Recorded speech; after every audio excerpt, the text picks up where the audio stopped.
සසුනඹර ආලෝකමත් කරමින් සුපේශල ශික්ෂාකාමී දිවියක් ගත කරමින් ලෝකේටම තථාගත සම්බුද්ධ භාෂිතය දේශනා කරන්නට වෙහෙස දරනා පූජනීය කෝරළයාගම සරණතිස්ස පින්වත් ස්වාමින් වහන්සේගේ පුණ්‍යවන්ත ජන්මදිනය අද දිනයට යෙදී තිබෙනවා.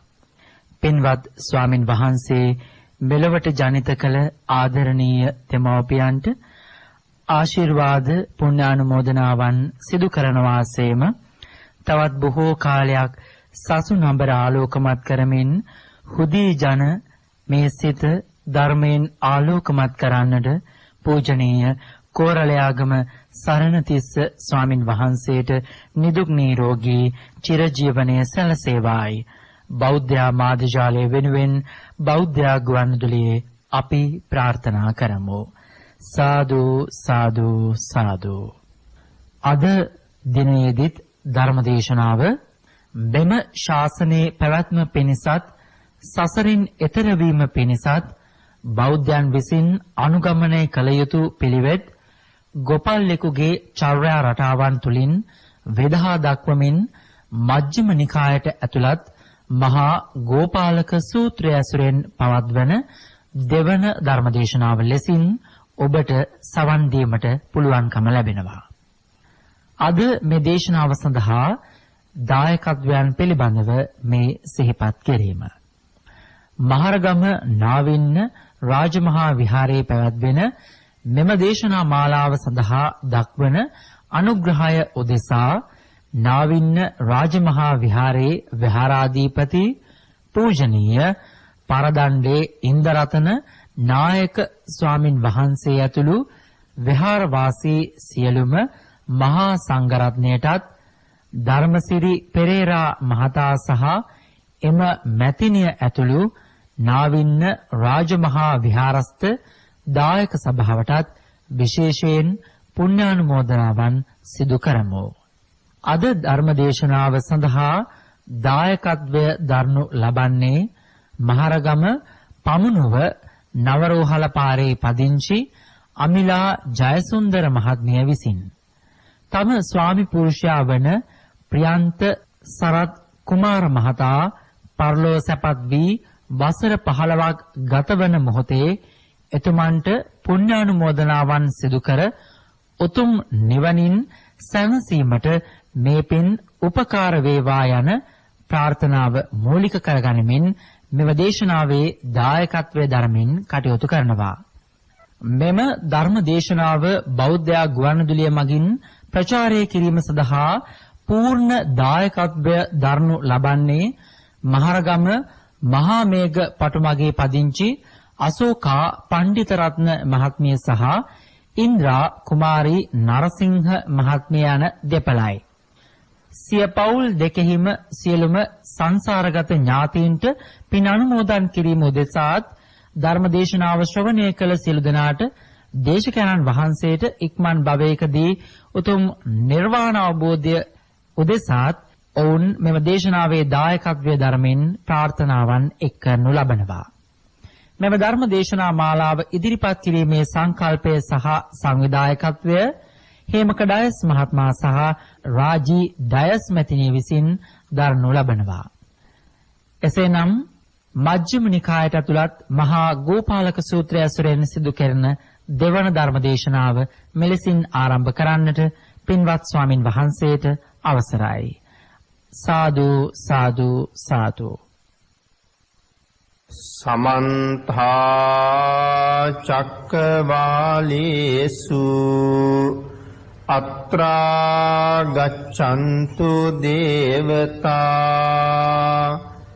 සද්ධම්මං මුනි රාජස්ස සුනන්තු සග්ග මොක්ඛදං ධම්මස්සවන කාලෝ අයං බදන්තා ධම්මස්සවන කාලෝ අයං බදන්තා ධම්මස්සවන කාලෝ අයං බදන්තා නමෝ තස්ස භගවතු අරහතු සබ්බ ධම්මේසු අප්පටිහත ඥානචාරස්ස දස බලධරස්ස චතු වේසාරජ්‍ය විසරදස්ස සබ්බ සත්තුත්තමස්ස ධම්මිස්ස රස්ස ධම්ම රාජස්ස ධම්මස්සාමිස්ස තථාගතස්ස සබ්බඤුනෝ සම්මා සම්බුද්දස්ස නමෝ තස්ස භගවතු අරහතු සබ්බ ධම්මේසු අප්පටිහත ඥානචාරස්ස දස බලධරස්ස චතු වේසාරජ්‍ය විසරදස්ස සබ්බ සත්තුත්තමස්ස ධම්මිස්ස රස්ස ධම්ම රාජස්ස ධම්මස්සාමිස්ස තථාගතස්ස සබ්බඤුනෝ සම්මා සම්බුද්දස්ස නමෝ තස්ස භගවතු අරහතු සබ්බ ධම්මේසු අප්පටිහත ඥානචාරස්ස දස බලධරස්ස චතු වේසාරජ්‍ය විසරදස්ස සබ්බ සත්තුත්තමස්ස ධම්මිස්ස රස්ස ධම්ම රාජස්ස ධම්මස්සාමිස්ස තථාගතස්ස සබ්බඤුනෝ සම්මා සම්බුද්දස්ස ඓතිහාසික නාවින්න රාජමහා විහාරාධිපති අති ගෞරවනීය නායක මාහිමිපාණන් වහන්සේ ප්‍රධානව විහාරස්ථානයේ වැඩ ඉන්න මහා සංඝ රත්නය සියලු දෙනා වහන්සේගෙන්ම අවසරයි. පින්තුනි, අපි මේ දිනවල සාකච්ඡා කරමින් සිටියේ මජ්ක්‍ධිම නිකායේ මහා ගෝපාලක සූත්‍ර දේශනාවයි. පහුගිය ධර්ම දේශනාව නිමා කරපු තැන ඉඳලා අපි අද ධර්ම දේශනාව ඉදිරියට සාකච්ඡා කරන්න බලාපොරොත්තු වෙනවා. ඊළඟට ගෝපාලකයා පංචගෝරසයෙන් පිරිහෙනවා වගේ අපිත් මේ පහෙන්ම පිරිහෙනවා කියලා සඳහන් කරනවා. ගෝපාලකයා ගෝරස පහෙන් පිරිහෙනවා. අපි සීලයෙන්, සමාධියෙන්, ප්‍රඥාවෙන්, විමුක්තියෙන්, විමුක්ති ඥාන දර්ශනයෙන් කියන පහෙන් අපි පිරිහෙනවා. ඊළඟට තුන්වෙනි කාරණාව භාග්‍යතුන් වහන්සේ දේශනා කරනවා න ආසාමිකං සාමිකං හෝති. ඒ කියන්නේ මැසි බිජුවට ඉවත් කරන්නේ නැහැ. මැසි බිජුවට ඉවත් කරන්නේ නැත්තම් ගොපල්ලා ඒ ගවගණයා පිරිහෙනවා. ගොපල්ලා ගවගණයා පරිහරණයට සුදුසු නැහැ. ඒ ගවපට්ටිය වැඩෙන්නේ නැහැ ඔහු නිසා. ආන් ඒ නිසා මෙතන සඳහන් කළා කාම විතර්ක, විහිංසා විතර්ක, ව්‍යාපාද විතර්ක හඳුනගෙන ඒ වගේ ඉවත් වෙන්න ඕනේ. යම් කෙනෙක් ඒ වගේ ඉවත් වෙන්නේ නැත්නම් ඒ භික්ෂුවට දියුණුවක් නැහැ. කාම විතර්ක ඕන තරම් හිතට එනවා. ඒ කාම විතර්ක ගැන එහෙම්මම හිත සතුටු වෙනවා. දැන් මේ භික්ෂුව විතරද එහෙම කරන්නේ? අපි හැමෝගෙම හිතට කාම විතර්ක එනවා. දවල් දැකපු රූපයකට දැඩිව ඇලිලා. නමුත් නිතර දැන් ඒ රූපය ගැන හිතනවා. හිතන්නේ හරි සතුටින්. නමුත් දන්නේ නැහැ මං කොහෙද යන්නේ මේ කියලා. පින්තුනේ සඳහන් කරනවා අපි නිවන දිහාට යනවා ඇවිදගෙන. නිවන දිහාට යන්නේ කුසල් සිත් එක්කනේ. යම් මොහතක කාම විතර්කයක් ආවා. දැන් කුසල සිත් නැහැ. දැන් කාම විතර්කය. දැන් අපි නිවන දිහාට යන්නේ අපායේ පැත්තේ ඉඳලා. හදිසියේ කාම විතර්කයක් ඇවිල්ලා දැන් ඒක ගැන හිතන්න ගත්තාම අපි ආපහු වෙරලා යන්නේ අපාය පැත්තට. ආන් ඒ හින්දා කාම විතර්ක හඳුන ගන්න ඕනේ. විහිංසා විතර්කත් හඳුන ගන්න ඕනේ. ව්‍යාපාද විතර්කත් හඳුන ගන්න ඕනේ. මෙන්න මේ කාම විතර්කය හිතට ආවහම නාදිවාසේති පජහති විනෝදේති කියන මට්ටමින් අයින් කරන්න ඕනේ. ඒ නාදිවාසීති කියලා කිව්වේ කාම විතරකයක් ආවා. යම් දෙයක් දැක්කා කාමසිතවිල්ලක් ඉපදුනා ඉපදෙනකොටම හඳුනා ගන්න ඕනේ මේක කාමසිතවිල්ලක් නේ. අන් හඳුනාගත්තා. එතකොට නාදිවාසීති කිව්වා ඉඩ දෙන්න එපා. ඒ කාමසිතවිල්ලට හිත ඇතුළට එන්න දෙන්න එපා. පජහති ඉවසන්න එපා. විනෝදේති දුරින්ම දුරු කරන්න.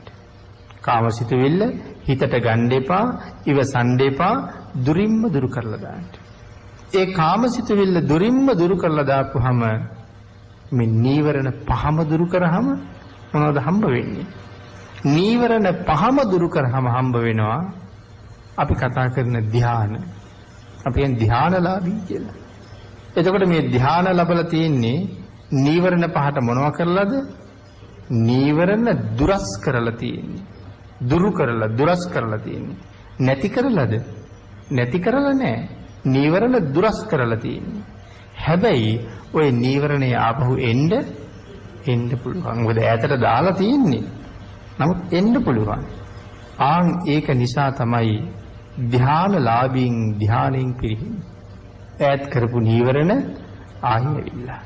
හරිත්තච තාපසතුමා රජමාලිගාවේ දානේ වළඳන් දෙන්නේ අහසින්. හදිසියෙම එක දවසක් රාජබිසව දානේ පිළිගන්වන්න නිදාගෙන ඉඳලා නැගිටිනකොටම සලුව ගැලවිලා වැටුණා. ස්ත්‍රී ශරීරාංග දැක්කා. මෙතෙක් කල් යටපත් වෙලා තියෙන කාමයේ දීපණය වුණා.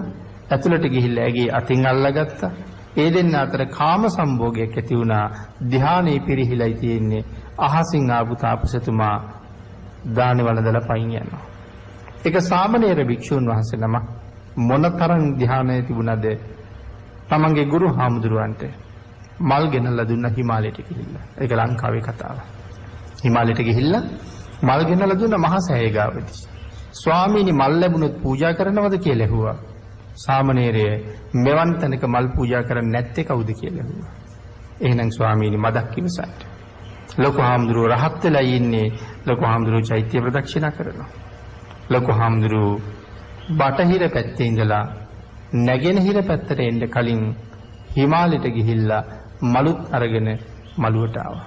ඇවිල්ලා අතට පිළිගන්නේ පෙරහංකඩේ මල් ගෙන ආවි. සාමණේර ටිකයිනේ කිව්වා. ස්වාමීනි බුදුගුණ කී කියා පූජා කරන්න කිව්වා. පේසාවල් තුනම මලින් වහලා මුළු සලපතල මළුවම මලින් වහලා තාමත් මල්. දැන් සලපතල මළුවේ ප්‍රදක්ෂිනා කරන්න බෑ. මුළු මළුවේම මල් අතුරලා. සාමණේර මල් ඉවර නෑනේ කිව්වා. ස්වාමීනි පෙරහංකඩේ අනිත් පැත්ත හරවලා මල් ටික ගන්න කිව්වා. ඒ මල් ටික ඔක්කොම අතට ආවම ආයෙ පෙරහංකඩේ මල් නෑ. ලොකු හාමුදුරුවෝ ඇත්පවුර වටේට සෑය ප්‍රදක්ෂිනා කරලා යනකොට බැලුවා සාමණේරයාට මේක රැක ගන්න පුළුවන්ද කියලා. නමුත් දැක්කා ඒක රැක ගන්න බැ පිළිහෙනවා. ඔහු පිහිටක් ලබයිද කියලා බලන්න සඳහන් කළා සාමණේරය තොපට දවසක ඇහක් අන්ධ වෙච්ච කාන්තාවකගෙන් උයාගෙන කණ්ඩ සිද්ධ වෙනවා කියලා. මේක ගැන හිතයිද කියලා බලන්න කිව්වේ. උන්වහන්සේ ඒක ගණන් ගත්තෙත් නෑ. එක දවසක් අහසින් යනවා කැලෑවට උඩින් යනකොට කැලේ වැවක තරුණියක් මල් නෙලනවා. ඒ ගීතයක් කීගේ මල් නෙලනවා. ගීත හඬට හිත ගියා. තරුණිය දිහා බලහම ඇයටත් හිත ගියා. ධ්‍යානෙන් පිරිහුණා. සඳහන් කරනවා ඊට උසස් සීලයක ඉන්න නිසා එක පාරම ගලක් වැටෙනවා වගේ වැටුන්නේ නැහැ. පුළුන් රොදක් පාවෙලා ඇවිල්ලා බිම වැටෙනා වගේ හිමීට ඇවිල්ලා වැව කෙරවල වැටුණා කියලා. ඇයත් එක්ක ගෙදර ගියා. ජීවත් වෙන්න ක්‍රමයක් නැහැ. නූල් කටිනවා. උදේට කෑම ගේන්න කියලා වැඩට ගියා. කෑම ගේන්න පරක් වුණා. පරක් වුණ නිසා දොස් කීවා.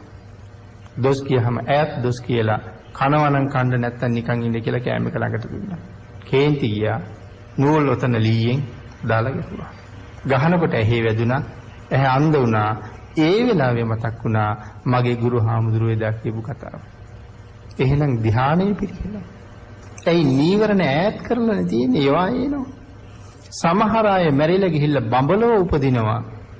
එහෙන් චුත වෙලා පායට යනවා. ඒ නීවරණ නැති කරලා නැහැ.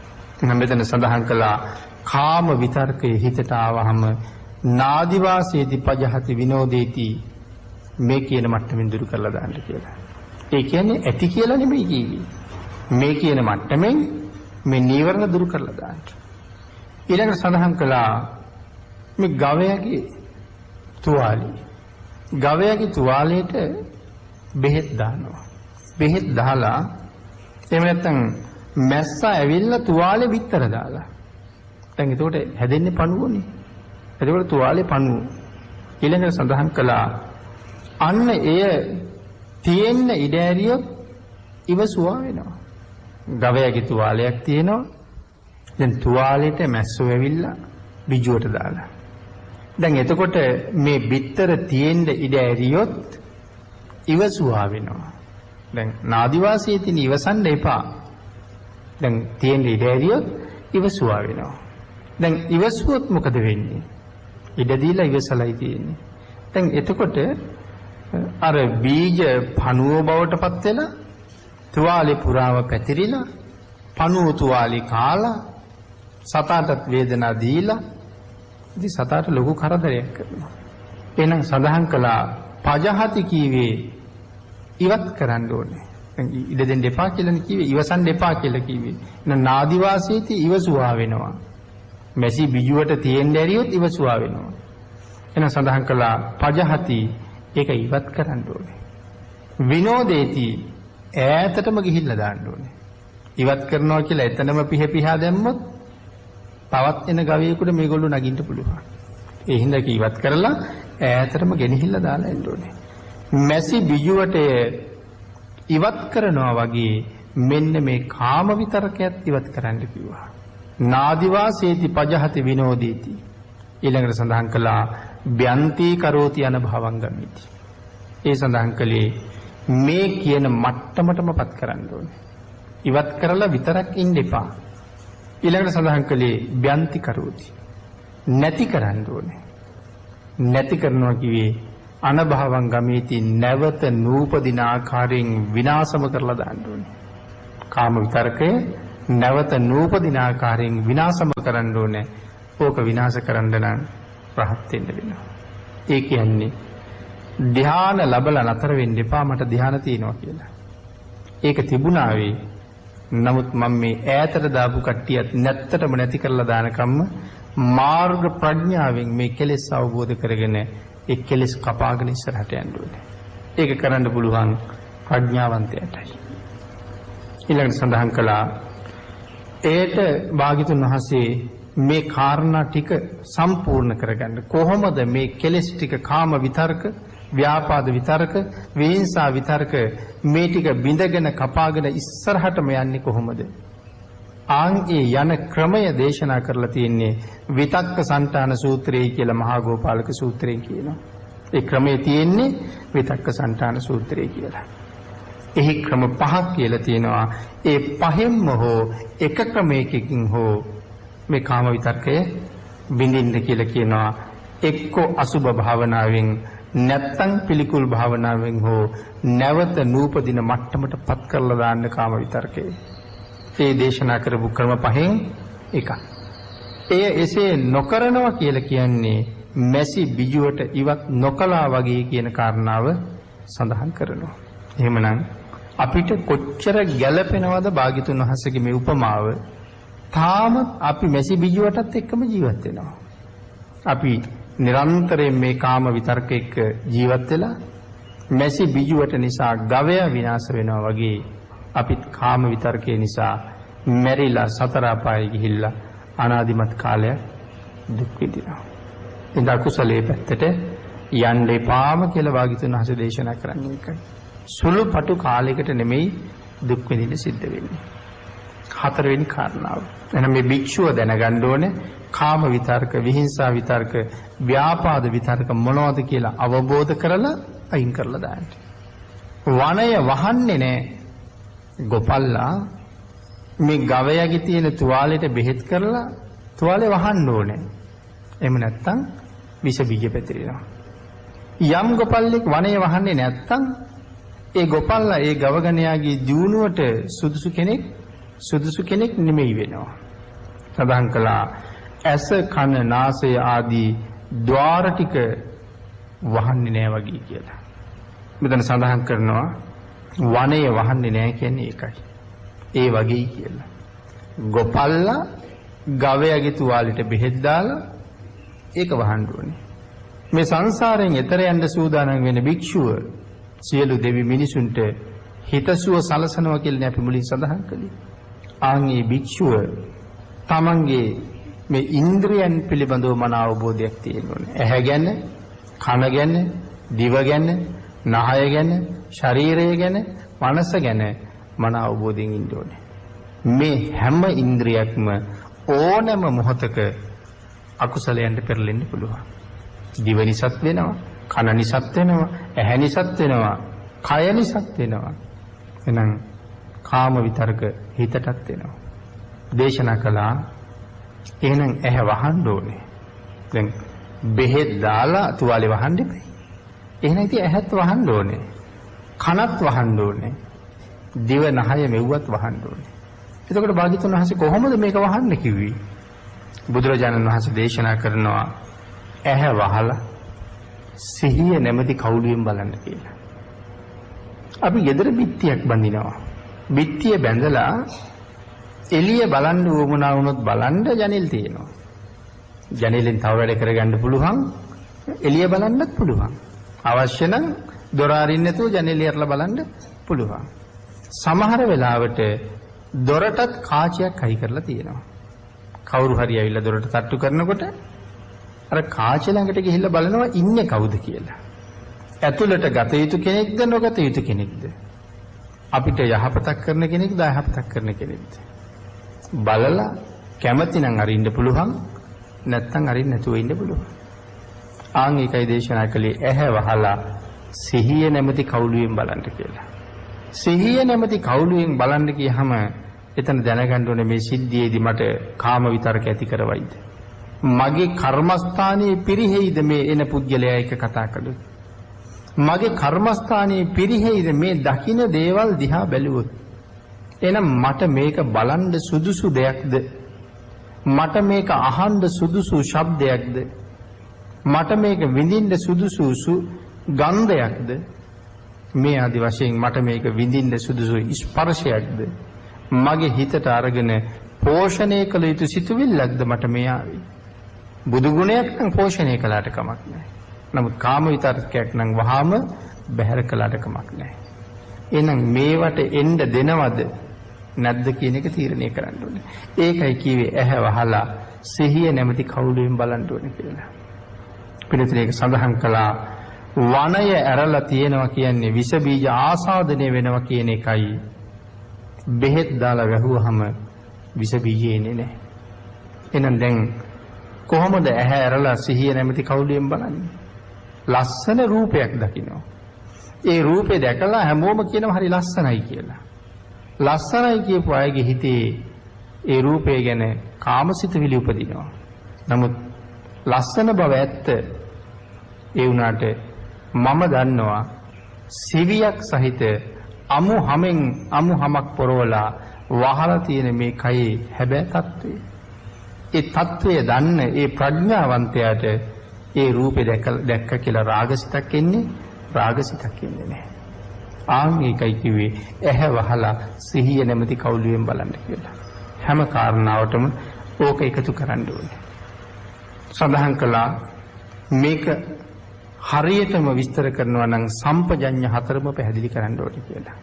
මේ කාරණාව මනාව විස්තර කරනවා නම් සම්පජඤ්ඤ හතර පැහැදිලි කරන්න ඕනේ. මොනවද මේ සම්පජඤ්ඤ කියලා කියන්නේ? සාත්තක සම්පජඤ්ඤ. පළවෙනි එක සාත්තක සම්පජඤ්ඤ.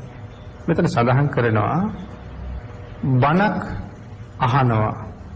එහෙම නැත්නම් බණ පොත කියවනවා. එහෙමත් නැත්නම් භාවනාවක යෙදිලා ඉන්නවා.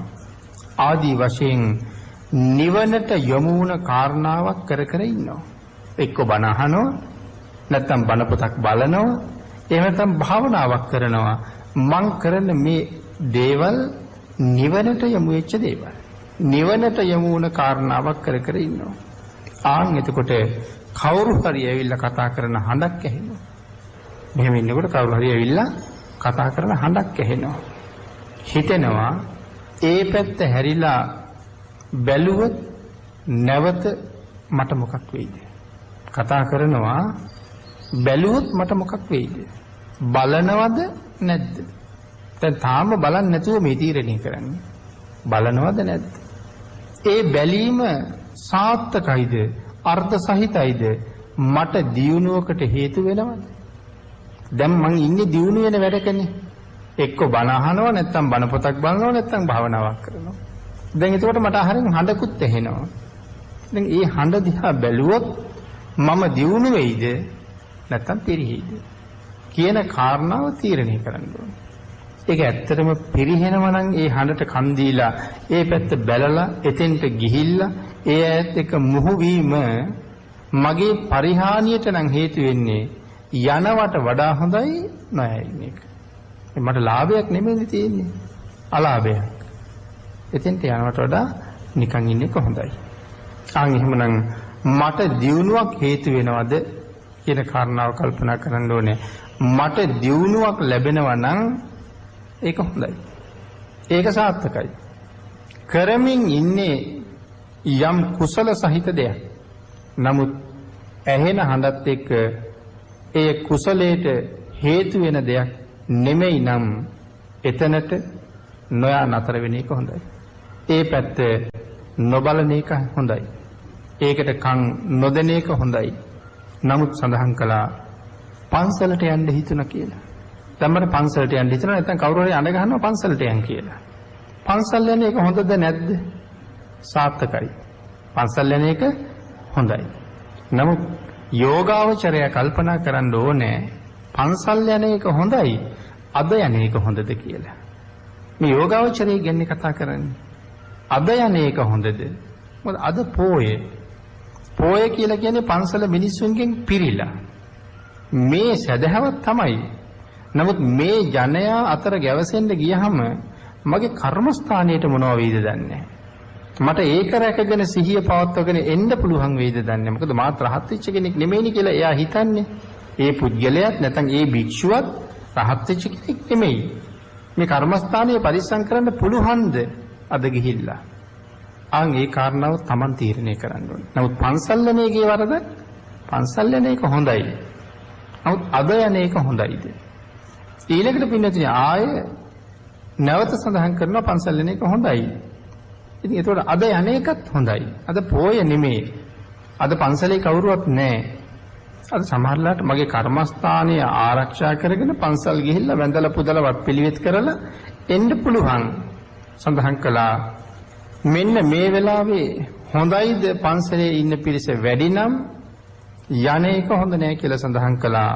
නමුත් පන්සල් යන එක හොඳයි සප්‍රාය නෑ කියලා කිව්වා. පන්සල් යන එක හොඳයි සප්‍රාය නෑ මට ගැලපෙන්නේ නෑ. අද මගේ කර්මස්ථානයේ රැක ගන්න බෑ. ගෝචර සම්පජඤ්ඤයි කියලා කිව්වේ මේ වෙලාවේ පන්සල් යන එක හොඳයි. පිරිසක් නෑ. නමුත් පන්සලේ ගිහිල්ලා මට කරන්න තියෙන වැඩේ මට පන්සලේ වැඩක් තියෙනවා. ඒ තියෙන වැඩේ මගේ කර්මස්ථානයේ රැකගෙන කරන්න පුළුවන්ද? අපි කියමු පින්කම් එනවා පන්සලේ තින්ත ගන්නවා. දැන් ඊයේ කට්ටිය ගොඩක් තින්ත ගාලා ගිහිල්ලා තවත් ටිකක් තියෙනවා. දැන් මං අද යන්නයි යන්නේ. මගේ වාරය සම්පූර්ණ වෙන්නත් එපේ. එතකොට දැන් මේ මට ගිහිල්ලා කරන්න තියෙන කුමක් හෝ ඒ වැඩේ මගේ සීලයට හානියක් කරගන්නේ නැතුව මගේ කර්මස්ථානයට හානියක් කරගන්නේ නැතුව මට ඒක කරන්න පුළුවන්ද කියලා ආයෙ තීරණය කරන්න ඕනේ. මොකද මට ඔක්කොටම වඩා කර්මස්ථානය වටිනවා. ඒක දිනු කරගන්න මේ වෑයම. ඒක රැකගන්න පුළුවන්ද? මේ භාවනාව පිරිහෙන්නේ නැතුව කරන්න පුළුවන්ද කියලා කාරණාව හිතන්න ඕනේ. සිහිය පවත්වන්න පුළුවන්ද? කර්මස්ථානේ පිරිහෙන්නේ නැද්ද? පුළුවන් නම් විතරක් ඒ කාරණාව යෙදෙන්න කියලා කියනවා. පුළුවන් නම් විතරක් සිහිය අත්හරින්නේ නැතුව කර්මස්ථානයේ පිරිහවා ගන්නේ නැතුව ඒක කරන්න යෙදෙන්න කියලා කියනවා අසම්මෝහ සම්පජඤ්ඤය. මෙන්න මේ සඳහන් කළා ඊළඟට හිස ඔසවා බැලීම සම්බන්ධයෙන්ුත් මේකම ගොනු කරන්න පුළුවන් කියලා. ඒ හිස ඔසවා බැලීම කිව්වේ මොකක්ද? අපි කියමු යම් භික්ෂුන් වහන්සේ නමක් පින්ඩපාතේ වඩිනවා. උන්වහන්සේ පින්ඩපාතේ වඩින්නේ සක්මන් භාවනාවෙන් යුක්තව. මනාව සිහිය පිහිටවාගෙන නිසි දුරක් බලාගෙන වටපිට බලන්නේ නැතුව සක්මන ආරම්භ කරලා පිණ්ඩපාතේ වඩිනවා. එහෙම පිඬුසිඟා වඩිනකොට කවුරු හරි කතා කරන හඬක් ඇහෙනවා. දැන් කල්පනා කරන්නත් ඕනේ ආයෙත් හිස ඔසවලා ඒ පැත්ත බලනවද? කතා කරපු තැනට යනවද? නැත්තම් මෙහෙම්මම මගේ ගමන යනවද? තීරණය කරන්න ඕනේ. කතා කරන කෙනාගේ හඬ අඳුනගත්තත් හිතන්න ඕනේ කතා කරන්නේ අහවලා ඔහුත් එක්ක මුහු වෙන එක, ඔවුන් එක්ක ඉන්න පිරිසත් එක්ක මුහු වෙන එක හොඳද නරකද? ඒක මට ඒ තරම් ගැළපෙන්නේ නැත්තම් හිස ඔසවලා බලන්න ඕනේ නෑ, යන්නයි තියෙන්නේ. සමහර වෙලාවක නැවත තැනකින් කතා කරනවා. කතා කරන කෙනා ඊටාම හොඳයි, ඊටාම සත්පුරුෂයි, ඊටාම ගුණවත්. යන්න වටිනවා. එතෙන්ට යන්න වටිනවා. නමුත් මේ වෙලාවේ එතන ඉන්න අය නිසා එතන මට සුදුසු නෑ. එතෙන්ට යන්න වටිනවා. නමුත් එතන ඉන්න පිරිස හොඳ නෑ. අපි කියමු ඊටාම සිල්වත්, ඊටාම ගුණවත් තමන්ගේ ආචාර්යවරයෙක් ඉන්න තැනට යන්න ඕනේ. කල්පනා කරනවා ගුරුවරයා ගාවට යන්න. නමුත් බලහම එතන පිරිසක් ඉන්නවා. ඒ පිරිසගේ ස්වභාවය එච්චර හොඳ නෑ. ඒ කියන්නේ ඇඳලා ඉන්නේව හොඳ නෑ. හැසිරීම හොඳ නෑ. ඒ ක්‍රියාකාරකම් එකක්වත් හොඳ නෑ. හැබැයි හිත දියුණු කරලා නිසා ලොකු හාමුදුරුවන්ට එතන හිටියට උන්වහන්සේගේ හිත පිරිහෙන්නේ නෑ. ඒ පිරිසත් එක්ක උන්වහන්සේට ඉන්න පුළුවන්. උන්වහන්සේට පුළුවන් වුණාට මට ඉන්න පුළුවන්ද කියලා හිතන්න ඕනේ. මට ඉන්න බැරි වෙන්න පුළුවන් අර පිරිසත් එක්ක. මාව පිරිහෙන්න පුළුවන් නම් යන්න එපා. අර එක කාරණාවක් තියෙනවා. අපි ආනන්ද හාමුදුරුවෝ රජුරුවන්ගේ අන්තఃපුරයට බණ කියන්න නියමුනේ ආනන්ද හාමුදුරුවන්ට. ආනන්ද මහතෙරුන් වහන්සේ රජුරුවන්ගේ අන්තঃපුරයට ගිහිල්ලා දේවිවරුන්ට බණ කියනවා. ඉතින් දේවිවරු විතරක් නෙමෙයි ඉන්නේ. ධර්ම දේශනා කරනවා. ඉතින් දේශනාව කරනවා උන්වහන්සේ ආපහු වඩිනවා. උන්වහන්සේගේ හිතේ කිසි ව්‍යාකූල බවක් නෑ. ලස්සන කාන්තාව දැක්ක කියලා, කුමාරිකාව දැක්ක කියලා ආනන්දයන් වහන්සේගේ හිතේ කිසි පළුද්දක් කිලුටක් නෑ. නමුත් ආනන්ද හාමුදුරුවොත් එක්ක වංගීස හාමුදුරුවොත් යනවා දවසක්. හැබැයි ආනන්ද හාමුදුරුවෝ ඉන්නවා වගේ වංගීස හාමුදුරුවන්ට ඉන්න බෑ. ඒ නිසා කියන්නේ කාම රාගේන ඩයිහාමි චිත්තං මේ පරිඩයිහති සාදු නිබ්බාපනං බ්‍රූහි අනුකම්පාය ගෝතම. දැන් මෙච්චර කාලයක් අන්තఃපුරයට ගිහිල්ලා බණ කියලා ආව ආනන්ද හාමුදුරන්ට කිසිම ප්‍රශ්නයක් නැහැ. දැන් මේ ස්වාමින් වහන්සේටත් වෙන කාගෙන්වත් කරදරයක් නැහැ. කරදරේ තියෙන්නේ තමන්ගෙන්මයි වංගීස හාමුදුරන්ට. තමන්ගේ හිත අර ලස්සන දැකපු රූපවල ඇලිලා කාමසිත පහළ වෙලා රාගසිත ඇවිල්ලා දැන් ගිනි ගන්නවා වගේ. ඒ කියන්නේ ඒ පැත්තටම ඇදෙන්න හදනවා. ඉතින් මට මේකෙන් දැන් නිවීමක් ඕනේ. නිදහසේ ආරාමේ ඉඳලා ආපු මට මොකද මේ වෙලා තියෙන්නේ? ඒ හින්දා පිහිට හොයාගෙන ආනන්ද හාමුදුරන් කියනවා කාම රාගේන ඩයිහාමි. මම පිච්චෙනවා කාමයෙන්. මම පිච්චෙනවා රාගයෙන්. චිත්තං මේ පරිඩයිහති මගේ සිත හාත්පස කාමයේ පැතිරිලා. අපි ඉස්සෙල්ලා කතා කරපු විදිහට බැලුවා නම් හිත ඇතුළට රිංගලා පදිංචි වෙලා කාමසිතුවිලි. හිත ආක්‍රමණය කරලා ඉන්න ඉඩ දීලා. ඒ වගේ කරුණු ගොඩක් ගත්තේ. චිත්තං මේ පරිඩයිහති මගේ හිත හාත්පස පිච්චෙනවා. සාදු නිබ්බාපනං බ්‍රූහි මගේ මේ ගින්න නිමන්න. මට අනුකම්පා කරන්න. අනුකම්පාය ගෝතම. ගෝතමය මට අනුකම්පා කරන්න. ගෝතමය මාව බේරගන්න කියලා කියන්නේ. එතකොට මේ ගෝතමය කියලා කියේ භාග්‍යතුන් වහන්සේටද? නෑ ආනන්ද හාමුදුරන්ට. ඇයි ආනන්ද හාමුදුරන්ට ගෝතමය කියලා කියන්නේ? ආනන්ද හාමුදුරුවෝ ගෝතම වංශයටයි අයිති. ඒකයි කියන්නේ ගෝතමය මාව බේරගන්න කියලා. එහෙනම් ලොකු හාමුදුරුවෝ ගාවට යන්නේක වටිනවා. නමුත් මේ වෙලාවේ ලොකු හාමුදුරුවෝ ගාවේ ඉන්න පිරිස මට එච්චර හරියන්නේ, මට එච්චර ගැලපෙන්නේ නැහැ. එහෙනම් මේ වෙලාවේ යන්නේ නැහැ. එහෙනම් හිස ඔසවලා බලන්න සුදුසුද වටිනවද කියන කාරණාව ගැන හිතන්න ඕනේ. ඒ වගේම ගරු කරන කෙනෙක් ළඟට උනත් යන්න මේ වෙලාව සුදුසුද කියලා හිතන්න කියලා කිව්වා. ඊළඟට පින්වතුනි වනය වහන්නේ නැහැ කියලා කියන්නේ සිහි නැහැ කියන එකයි. ගොපල්ලා ගවයාගේ වනේ වහන්නේ. එහෙම වුණොත් විස බීජ පැතිරලා ගවයාට හානි වෙනවා. ඒකට අපිට මොකද්ද මේ වනේ වහන්නේ කියලා කියන්නේ? මනා සිහියක් නැහැ. ඉන්නේ කොතනද? යන්නේ කොහෙද? කරන්නේ මොනවද? කතා කරන්නේ කවුරු එක්කද?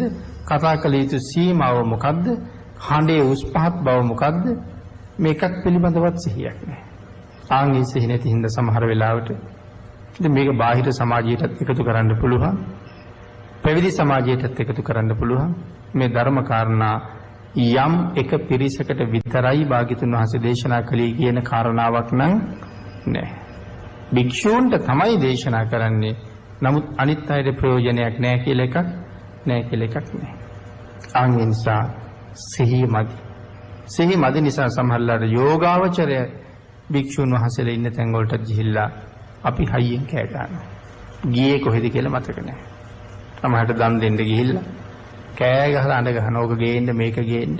නමුත් හාමුදුරුවෝ භාවනා කරන වෙලාව මට සිහි නෑ, මගේ ප්‍රමාණය දන්නේ නෑ. ඔය වාගේ ඕන තරම් මේ කාරණාව උපමා කරගන්න පුළුවන්.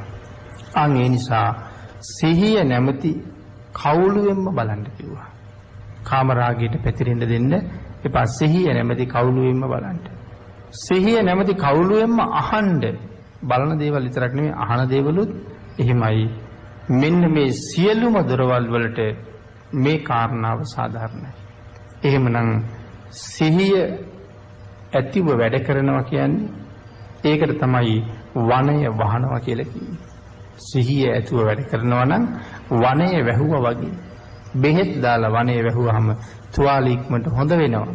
සිහියෙන් යුතුව වැඩ කරනවා කියලා කියන්නේ සසර කෙටි කරගන්න හුඟක් ඒක උපකාරී වෙනවා. විශේෂයෙන් මගේ කර්මස්ථානය දියුණු කරගන්න හේතු වෙනවා.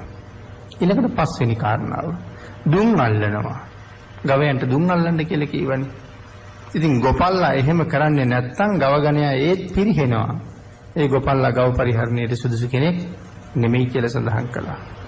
එහෙනම් ගෝපාලකයා විස බීජ හා කෘමි සතුන් පාලනය කරන්න දුම් අල්ලනවා වගේ ධර්ම දේශනාව නැමැති දුහුමය Tamanට අල්ලන්න ඕනේ කියලා කියනවා. ගොපල්ලා ගවයන්ට දුම් අල්ලනවා. යෝගාවචරයා තමන්ගේ ජීවිතේට ධර්ම දේශනාව කියන දුහුමය අල්ලගන්න කියනවා. ඒක පැහැදිලි කරනවා. එක්කෝ ධර්ම දේශනා කරනවා. එහෙම නැත්නම් ධර්ම දේශනාවක් අහනවා. එහෙමත් නැත්නම් ධර්මයක් සජ්ජායනා කරනවා.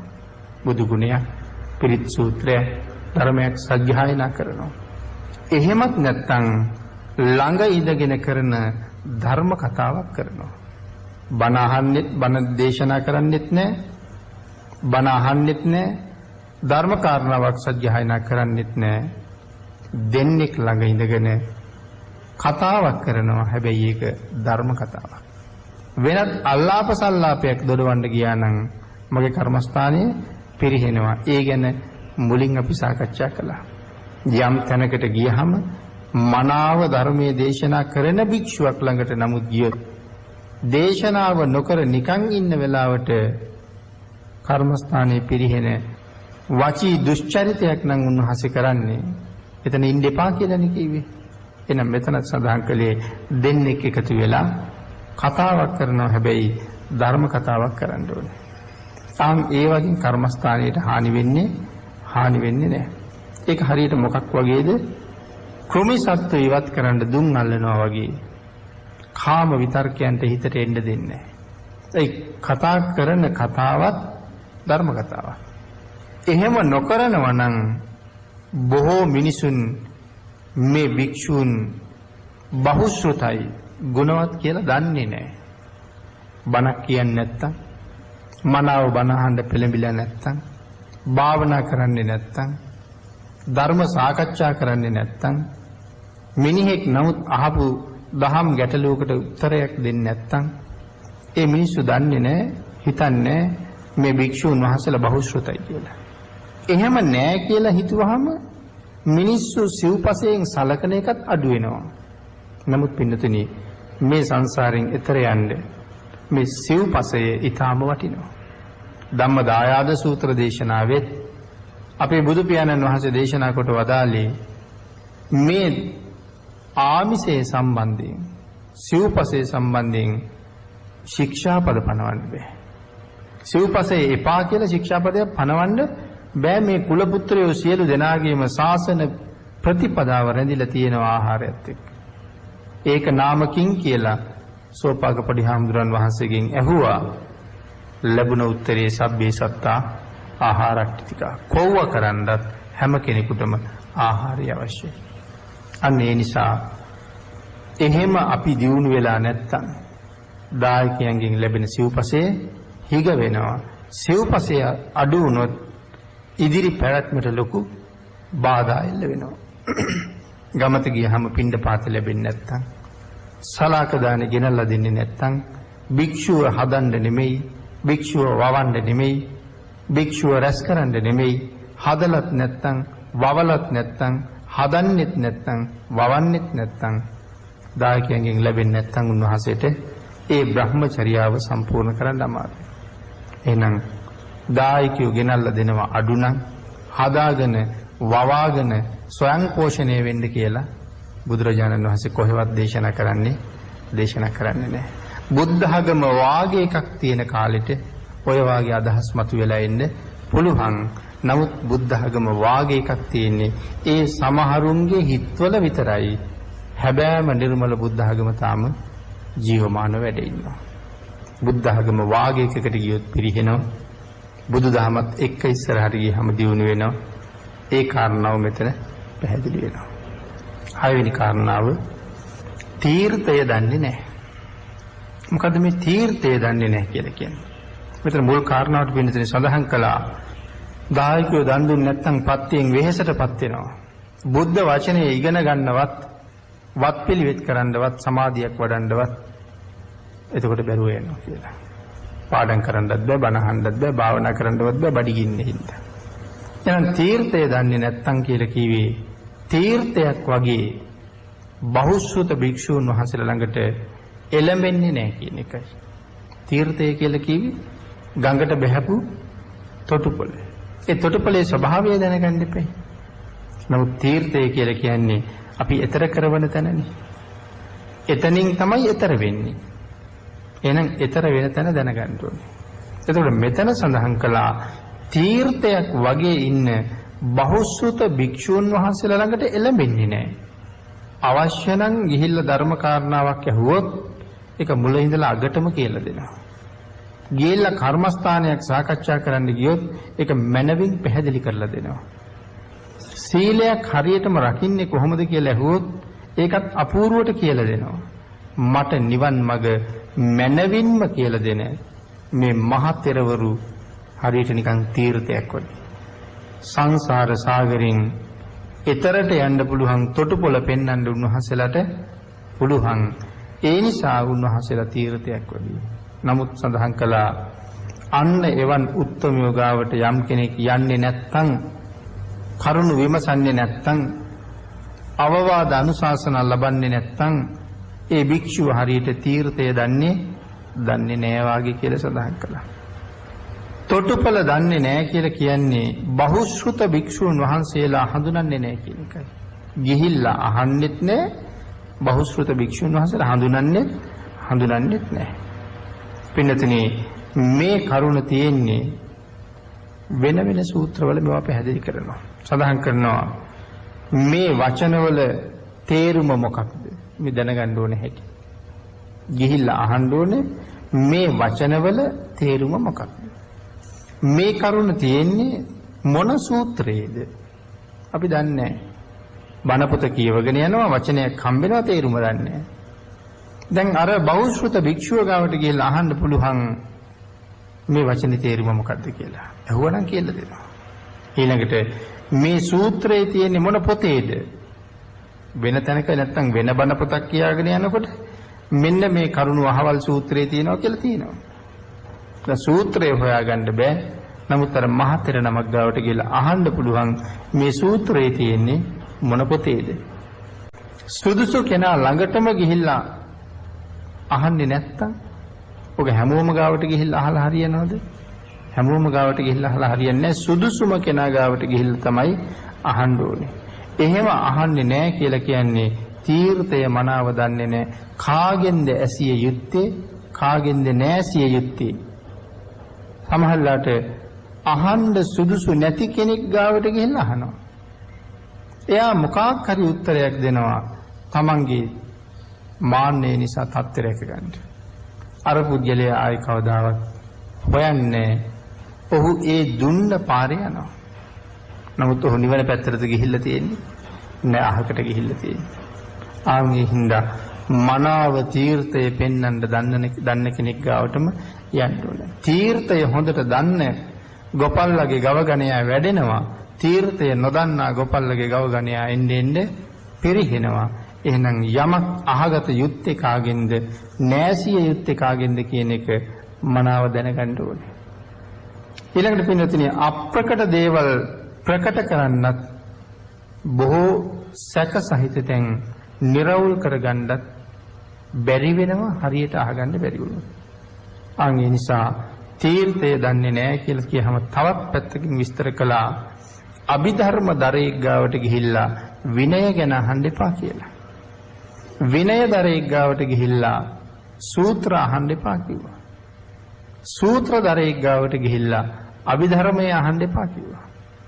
ඒ කියන්නේ අභිධර්මයේ දන්න මහතෙර නමක් විනය දන්නේ නැහැ කියන එකද? උන්වහන්සේ විනය දන්නවා. නමුත් උන්වහන්සේ ප්‍රසිද්ධ අභිධර්මයේ දන්න කෙනෙක් හැටියටයි. උන්වහන්සේගෙන් ගිහිල්ලා අහනවා නම් අහන්න ඕනේ අභිධර්මය ගැන. විනය ගැන ප්‍රසිද්ධ ස්වාමීන් වහන්සේ නමක් ගාවට ගිහිල්ලා සූත්‍රයක් දක්වලා අහනවට වඩා උන්වහන්සේගෙන් ගැටලු සහිත විනය කාරණාවක් විසඳන්නේ කොහොමද? සූත්‍ර දන්න භික්ෂුන් වහන්සේලා ළඟටම ගිහිල්ලා සූත්‍රය පිළිබඳව අහගන්න ඕනේ. උන්වහන්සේගෙන් අභිධර්මය අහලා හරියන්නේ නැහැ. උත්තරේ ලැබෙනවා.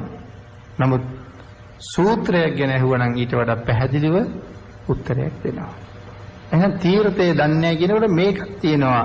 ගැටලුවක් ආහම ගැටලුව විසඳගත යුත්තේ කාගෙන්ද? කම්මට්ටානාචාර්යවරයෙක් ළඟට ගිහිල්ලා විසඳ ගන්න ඕනේ ප්‍රශ්නේ සාමාන්‍ය කෙනෙක්ගෙන් අහලා විසඳන්න බෑ. ඒකට යන්න ඕනේ. ඒකට පළපුරුද්ද තියෙන පිරිස ඒ සඳහා මෙහෙවන කෙනෙක් ළඟට.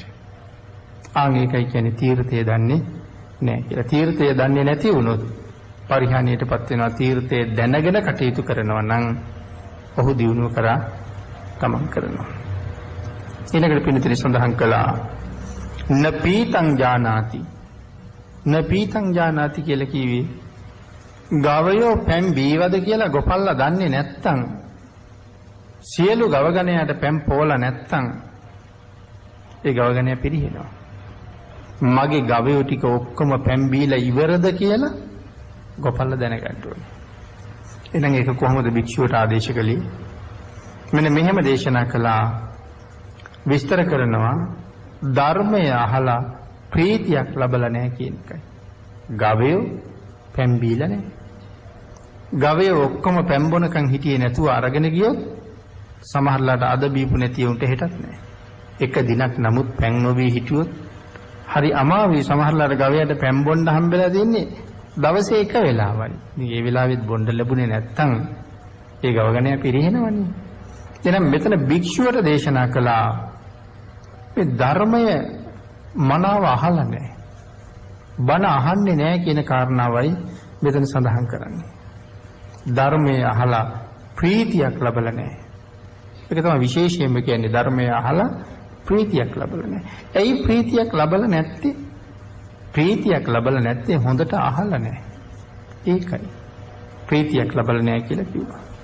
අහපු කාරණාව සකසලා අහලා නැහැ. එයි මේ සකසලා අහලා නැහැ කියලා කියන්නේ. ධර්මය නම් දේශනා කළා. නමුත් ඒ ධර්ම කාරණාවේ හිත තිබුණේ නැහැ. ඒ ධර්ම කාරණාව ළඟ හිටියේ නැහැ. අහනවා වගේ හිටියා. අහලා නැහැ. අන්න එහෙම වුණාම මොකද වෙන්නේ? කොහොමද බණ අහන්න කීවේ? ආකාර පහක් යටතේ. ආන්ගේ ආකාර පහක් යටතේ අහනවා කියලා කියන්නේ වචනයෙන් වචනේ අහනවා කියලා. එහෙම අහගෙන යනකොට ඔය වචන ඇතුලේ තියෙනවා මගේ නිවනට හේතු වෙන වචන. ඒක අල්ලගන්න නම් වචනයක් ගානේ අහන්න ඕනේ. එහෙනම් එතකොට තමයි ප්‍රීතිය තියෙන්නේ. එතකොට තමයි සතුට තියෙන්නේ. නැත්තම් මගේ අඩුපාඩු ගොඩක් දේශනාවේ කියවෙනවා. නමුත් මං අර වෙන කල්පනාවක හිටපු හින්දා මගේ අඩුපාඩු ටික කියවිලා තියෙනවා මන් දන්නේ. ඉතින් හදාගන්න දන්නෙත් නෑ අඩුපාඩු. අංගීන්සා සඳහන් කළා මනාව දහම් රසය බොන්න ඕනේ. බණ අහලා ප්‍රීතියක් ලබන්න ඕනේ. ධර්ම කතාව තුල හිටියේ නැත්තම් ඒ ධර්ම කතාවේ අග දන්නෙත් නෑ මුල දන්නෙත් නෑ. අහලා නැගිටලා යන්න විතරයි තියෙන්නේ. අපරාධගත කරපු කාලෙ වෙනවා එතකොට. ඊළඟට ධර්මයේ තුල තෘප්තියක් ලබන්න යම් භික්ෂුවක් සමත් නැත්තම් මනාව ධර්ම ශ්‍රවණය කිරීමක් කරන්නේ නැත්තම් ඒ භික්ෂුවට භික්ෂු ජීවිතේ දියුණු කරන්න බෑ. සෝතානුදත ආදී සූත්‍රවල පැහැදිලි කළේ මහණෙනි බණ අහන්න ඕන කියලා. බණ අහන එක විමුක්ත ආයතන. පංච විමුක්ත ආයතන ආදී සූත්‍රවල දේශනා කළේ විමුක්තිය හොයාගෙන යන මාවතේ ඒකාංගයක් බණ අහන එක. බණ කියන එකත් එහෙමයි බණ අහන එකත් එහෙමයි. එහෙනම් මහණෙනි බණ අහන්න ඕනේ. බ්‍රාහ්මණ වංශිකයන්ට දේශනා කළේ. පැවිදි වෙලා ත්‍රිවේදයත් හොඳටම දන්නවා. පැවිදි වෙන්න කලින් ත්‍රිවේදය ඉගෙනගෙන. පැවිදි වෙලා ධර්මයත් හොඳටම ඉගෙනගෙන. දැන් බුදුන් වඳින්න එන්නෙත් නැහැ, බණ අහන්න එන්නෙත් නැහැ. ඒ දන්නවා. අපි ධර්මයක් දන්නවා, අපි ත්‍රිවේදයක් දන්නවා අත්හැරලා. ශ්‍රද්ධාව නැහැ ආන්ගේ ඇයිටයි දේශනා කළේ මහණෙනි බණ අහන්න ඕන කියලා. ඔය කාරණාව පදනම් කරගෙනයි සෝතානුදත සූත්‍රයේ දේශනා කළේ. 8 වෙනි කාරණාව. නවීතින් ඥානාති වීතිය දැනගන්න ඕනේ. ගවයෝ ගෙනියන්නේ කොහෙන්ද? යන පාර ගැන දැනගන්න ඕනේ. ගෙනියන්නේ කොහෙන්ද? ගෙනෙන්නේ කොහෙන්ද? ගෙනිච්ච පාර හොඳට මතක තියාගන්න ඕනේ. ආපහු එන්න ඕනේ ඒ පාරෙම තමයි. එහෙනම් මෙතන වීතිය දන්නේ නැහැ කියලා සඳහන් කළේ. ගවයෝ ගෙන යා යුතු ගෙන ආ යුතු පාර දන්නේ නැත්තම් ඒ ගොපල්ලා ගවගණයා පරිහරණයට සුදුසු නැහැ. භික්ෂුවට දේශනා කළා අරි අටඟි මග හරියටම දන්නේ නැත්තම් ආර්ය ශ්‍රාංගික මාර්ගයේ නිවැරදිව දන්නේ නැත්තම් අරි අටඟි මග යයි හිතලා ලෞකික ක්‍රම ඔස්සේ තම හිත මෙහෙවනවා. මේක ආර්ය ශ්‍රාංගික මාර්ගයයි කියලා හිතලා වෙන වෙන මාර්ගවල දිගේ යනවා. වෙන වෙන දේවල් හිතනවා. ඊළඟට සඳහන් කළා එහෙම ගමන් කළොත් යම් කෙනෙක් ආර්ය ශ්‍රාංගික මාර්ගය කියලා වෙන පාරක ගියොත් බලාපොරොත්තු වෙච්ච තැනට නම් යන්න වෙන්නේ නෑ. ගිහිල්ලා අතරමං වෙන්න විතරක් පුළුවන්. යා යුතු පාරෙම යන්න ඕනේ. දැන් හරියටම ආර්ය ශ්‍රාංගික මාර්ගය දැනගන්න ඕනේ අනුගමනය කරන්න. නිවැරදිම මඟ භාග්‍යතුන් වහන්සේ කියලා දුන්න මඟම දැනගන්න ඕනේ. 9 වෙනි කාරණාව ගෝචර කුසලෝ හෝති. ගෝචරය දැනගන්න ඕනේ. කෑම තියෙන තැන. ගොපල්ලා දන්නේ නැත්තම් ගවයන්ට හොඳට කෑම තියෙන්නේ කොහෙද? මොන තෘණ භූමියේද හොඳට කෑම තියෙන්නේ? ඒක දන්නේ නැතුව අද දක්කගෙන ගියොත් මේ 10 ගණක් ගවයෝ ඊයේ කාපු තැනට අද මේ සතු මොනව කන්නද? ඒ නිසා මෙතන සඳහන් කළා මේ කුසල කර්ම කරාම ලෝකෙන් එතර වෙන්න පුළුවන්. මේ කුසල කර්ම කරාම ඒ කුසල් ඵල දීමෙන් පස්සේ ලෝකෙන් එතර වෙන්න පුළුවන්. ඔය දෙක දැනගන්න ඕනේ. අපි මේක මුලිනුත් කතා කළා. ගරු කර්ම, ලහු කර්ම කියලා. විදර්ශනා ආදී භාවනා ක්‍රම වැඩියෙන් දියුණු කරගත්ත කෙනාට ඉක්මනට සංසාරයෙන් එතර යන්න පාර හදා ගන්න පුළුවන්. අපි කතා කළා මේ භවයේ බැරි වුණොත් ඊළඟ භවයටත් මේ පුරුද්ද යනවා කියලා. දාන ආදී පින්කම් කරාම ඒ කියන්නේ දන් දෙන්න එපා කියන එක නෙමෙයි කොහොමද? දානීය අත්‍යවශ්‍යයි. නමුත් දන් දුන්නාම අති දීර්ඝ කාලයක් සසර සැපයටපත් කරනවා. දිව්‍ය ලෝකවල උප්පත්තිය ලැබුවා. අති දීර්ඝ කාලයක් සසර සුවයටපත් කරවහම පස්වෙනි දිව්‍ය තාලේ වගේ ඉපැද්දෙව්වා. මනුස්ස වර්ෂය කෝටි ගාණක් එහි සැප විඳින්න ඕනේ. 230 කෝටි 40 ලක්ෂයක්. ඉතින් එතකොට විදර්ශනාවකට එනවා අඩුයිනේ. සැපයක් නිවිඳ විඳ ඉන්නේ. 6 වෙනි දිව්‍ය තලයේ ඉපදුනොත් මනුස්ස වර්ෂ 921 කෝටි 60 ලක්ෂයක්. ඉතින් විදර්ශනාව වඩලා නැවත නැවත මනුලව හරි ඉපදුනා නම් ওই කාලෙ වෙනකොට රහත් වෙලා ඉවර වෙන්න තිබ්බා. එහෙනම් දාන ඒපා කියලා නෙමෙයි කියන්නේ. සසර සැප විඳලා කෙලවර නිවන් සැප. විදර්ශනාව වඩන කෙනා බොහොම ඉක්මනට නිවන උදෙසාමයි වෙහෙසෙන්නේ. එහෙනම් ගෝචර කුසලෝ හෝති ගෝචරය දැනගන්න ඕනේ. ගවයා කොහාටද ගෙනියන්නේ කියලා. ආන් ඒ වගේ මෙන්න මේ භික්ෂුව දැනගන්න ඕනේ මම මොකද්ද කරන්නේ කියලා. සසර හුඟ කල් ඉස්සරහට ගිහිල්ලා සැප විඳලම නිවන් දකින්නවද? හැබැයි ඒ සැප විඳලම කියන අතරේ අපායට යන්න පුළුවන්. එහෙම නැත්නම් සතර අපායට බී වහ සසරින් එතර යෑම උදෙසාම වීරිය වඩනවද කියන කාරණාව තීරණය කරන්න ඕනේ. ඒක තමයි 9 වෙනි කාරණාව. ගෝචර කුසලෝ හෝති. ගෝචරය දැනගන්න ඕනේ. එමනම් පින්නතුනි අපි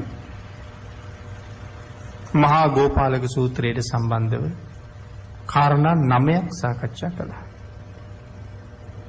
ගෝපාලෙක් උපමාවට අරගෙන භික්ෂුවට ආදේශ කරපු කරුණු දෙකක් අපිට තව සාකච්ඡා කරන්න තියෙනවා.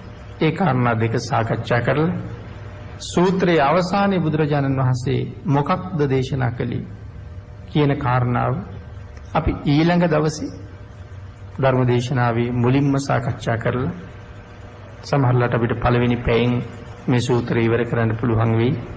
ඊළඟ පැයේදී අපි ආපහු විතක්ක සන්තාන සූත්‍රය සාකච්ඡා කරනවා. එහෙනම් අදට අපි ධර්ම දේශනාව මෙතනින් නිමා කරනවා. මෙහි ඊතුරු ධර්ම කාරණා ටික ඊළඟ දේශනාවෙන් සාකච්ඡා කරන්න ඉඩ ඉතුරු කරගෙන මේ උතුම් ධර්ම දේශනාව මේ ස්ථානයේ දේශනා කරවන්නේ දායකත්වයේ දරපු සත්පුරුෂ දායක පින්තුන්ට වගේම මේ ධර්ම දේශනාව තවත් බොහෝ දෙනාගේ හිතසුව පිණිස ලක්වැසි ලෝවැසි සියලු දෙනා වෙනුවෙන් බෞද්ධ ගුවන් විදුලි මාධ්‍යයෙන් ප්‍රචාරය කරවන්න දායකත්වයේ දරන අපේ දායක පින්තුන්ට අපි මේ රැස් කරගත්ත උතුම් පුණ්‍ය සම්භාර ධර්මයන් සියල්ලම අනුමෝදන් වේවා. ඒ අයගේ පවුල් වල නිදන ප්‍රාප්තියටපත් වෙච්ච මව්පස පියපස දෙපාර්ශ්වයේ ඥාති මිත්‍රාදීන් කවුරු හෝ වෙත්නම් ඒ සියලු දෙනාටමත් සුජීවත්ව ඉන්න දෙමව්පියන්ටත් මව්පියෝ නිදන ප්‍රාප්තියටපත් වෙලා නම් ඒ මව්පියන්ටත් මේ පුණ්‍ය ධර්මයන් අඩු නැතුව අනුමෝදන් වේවා. පින්කම සිදු කරන්න දායකත්වයේ දරන ඒ සත්පුරුෂ පින්නතුන් සියලු දෙනාටමත් ඒ අයගේ පවුල් වල දුවා දරුවන්ට මේ සඳහා උදව් උපකාර කළ සියලු දෙනාටමත් ඒ පුණ්‍ය ධර්මයන් අඩු නැතුව අනුමෝදන් වේවා. ඒ පින්නතුන්ටත් සත්පුරුෂයන්ගේ ආශ්‍රය ලැබේවා. අබුද්ධෝත්පාද කාලයක උප්පත්තිය ලැබුවත් නිර්මල ධර්මයේම අවබෝධ වේවා. ප්‍රාර්ථනා කරන උතුම් නිවන සැප සහිතවම මුදුන්පත් කර ගැනීම සඳහා මේ උතුම් පුණ්‍ය ධර්මයන් හේතු වාසනා වේවා කියලා පින් අනුමෝදන් කරලා ආශිර්වාද කරමු. ඔබ අපි මේ පින්කමට එකතු කරගෙන ඔබට අපට මහ කුසල රැස් කරගන්න මඟ සකස් කරන අපේ කල්යාණ මිත්‍ර හේමකඩයිස් මැතිතුමාටත් එතුමන්ගේ ස්වාමි දිනීටත් ඔබ අපි සියලු දෙනාම රැස් කරගත්ත මේ සියලු පින් අනුමෝදන් වේවා. නිදුක් බව නිරෝගී බව චිරජීවනයේ ලබනවා වගේම තවත් බොහෝ කල් නිදුක්ව නිරෝගීව මෙවන් ලෝක සත්‍යයට හිතසුව පිණිස උතුම් කුසල් කටයුතු සිදු කරමින් තමන්ගේ ජීවිතයත් කුසලයෙන් පෝෂණය කරගෙන සැප සහිත ප්‍රතිපදාවෙන් ප්‍රාර්ථනා කරන බෝධියෙන් අමා මහ නිවනින් සැනසීම ලබන්න අපි අනුමෝදන් කරන පුණ්‍ය ධර්මයෙන්ුත් හේතු වාසනා වේවා කියලා ප්‍රාර්ථනා කරමු. ආකාශට්ඨා ච බුම්මට්ඨා දේවා නාග මහිද්దికා පුඤ්ඤන්තං අනුමෝදිත්වා චිරං රක්ඛන්තු ලෝක සාසනං දේවෝ වස්සතු කාලේන සස්ය සම්පatti හෝතු ච පීතෝ භවතු ලෝකෝ ච රාජා භවතු ධම්මිකෝ. සාදු සාදු සාදු. මෙම ශාසනයේ පැවැත්ම පිණිසත් සසරින් එතර වීම පිණිසත් බෞද්ධයන් විසින් අනුගමනය කළ යුතු පිළිවෙත් ගෝපාලෙකුගේ චර්යා රටාවන් තුලින් විදහා දක්වමින් මජ්ක්‍ධිම නිකායට ඇතුළත් මහා ගෝපාලක සූත්‍රය ඇසුරෙන් පැවැත් වූ දෙවන ධර්මානුශාසනාව එලෙසින් නිමාවටපත් වුණේ. පින්වත් දේශකයන්න් වහන්සේ පූජනීය කෝරළයාගම සරණතිස්ස ස්වාමින් වහන්සේට නිදුක් නිරෝගී චිරජීවනය සැලසේවා. මෙම දේශනාව විසුරුවා හැරීමේ දායකත්වයන් පිළිබඳව සිහිපත් කිරීම. මහරගම නාවින්න රාජමහා විහාරයේ පැවැත්වෙන මෙම දේශනා මාලාව සඳහා දක්වන අනුග්‍රහය උදෙසා නාවින්න රාජමහා විහාරයේ විහාරාධිපති පූජනීය පරදණ්ඩේ ඉන්දරතන නායක ස්වාමින් වහන්සේ ඇතුළු විහාරවාසී සියලුම මහා සංඝරත්නයටත් ධර්මසිරි පෙරේරා මහතා සහ එම මැතිනිය ඇතුළු නාවින්න රාජමහා විහාරස්ත දායක සභාවටත් විශේෂයෙන් පුණ්‍යානුමෝදනාවන් සිදු කරමු.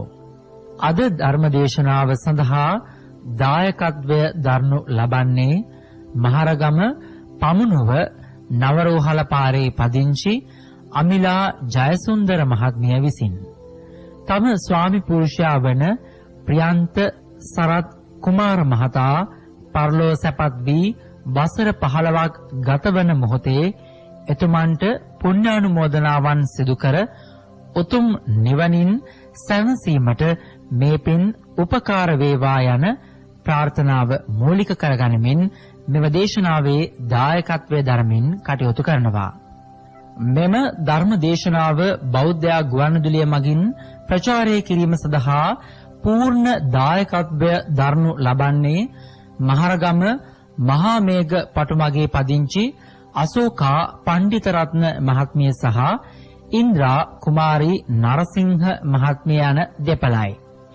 සිය පවුල් දෙකෙහිම සියලුම සංසාරගත ඥාතීන්ට පින් අනුමෝදන් කිරීම උදෙසාත් ධර්මදේශනාව ශ්‍රවණය කළ සියලු දෙනාට දේශකයන්න් වහන්සේට ඉක්මන් භවයකදී උතුම් නිර්වාණ අවබෝධය උදෙසාත් ඔවුන්